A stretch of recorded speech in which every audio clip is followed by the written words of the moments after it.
எதுக்கு என் பிள்ளைக்கு மட்டும் இப்படியெல்லாம் நடக்குது? சுதருக்கு என்னன்னே ஆச்சு? ஒரு வார்த்தை நீயாவது ஃபோன் பண்ணி சொல்கிறது இல்லையா? மூணாவது ஆள் சொல்லி தான் நான் கேட்டு வரணுமா இங்கே? எனக்கு உனக்கு சொல்லணும், தங்கச்சிக்கு சொல்லணும், எதுவுமே எனக்கு தோணலை. எனக்கு அவன் நல்லபடியாக பார்த்துக்கணும். எனக்கு அவன் அடிப்பட்ட ஷாக்கை விட்டு நான் வெளியில் வரவே என்னால் முடியலை. யாத்தே என் பிள்ளை மண்டல அவ்வளோ பிரேக்கெட் இருக்கே, அவ்வளோ ரத்தம் போயிருக்கே, கடவுளே. அழாதீங்க சித்தி, எனக்கு ஒன்றும் இல்லை, நான் நல்லா தான் இருக்கேன். சின்ன ஆக்சிடென்ட் தான், வேற ஒன்றும் இல்லை. ஏற்கனவே தங்கச்சிக்கெல்லாம் ஃபோன் பண்ணி சொல்லிட்டேன். நான் வரும்போதே அவள் பின்னாடி வரேன்னா. சுதரு அத்தை நீயும் அழாத. நான் பார்த்த பொண்ணுங்களே போல்டான பொண்ணு நீ தான், நீயுமே அழுவறியத்த. இதில் போல்டு எங்கப்பா இருக்கு? என் பிள்ளை மண்டையில் எவ்வளோ பெரிய காயம் இருக்குது, எவ்வளோ ரத்தம் போயிருக்கு. என்னப்பா நடந்தது? எனக்கு ஒரு ஃபோன் கூட பண்ணாமல் இருக்கீங்க எல்லாரும். அது ஏன் தப்பு தான். இவனுக்கு ஆக்சிடென்ட் நடந்த பயத்தில் என்னால் எதுவுமே பண்ண முடியல, எதுவுமே யோசிக்க முடியல. என்ன மன்னிச்சிரு.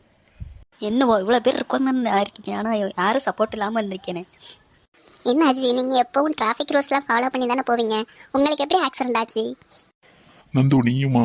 அழாத, நீயும் அழாத, எனக்கு கஷ்டமா இருக்கு. அது ஒரு சின்ன மைனர்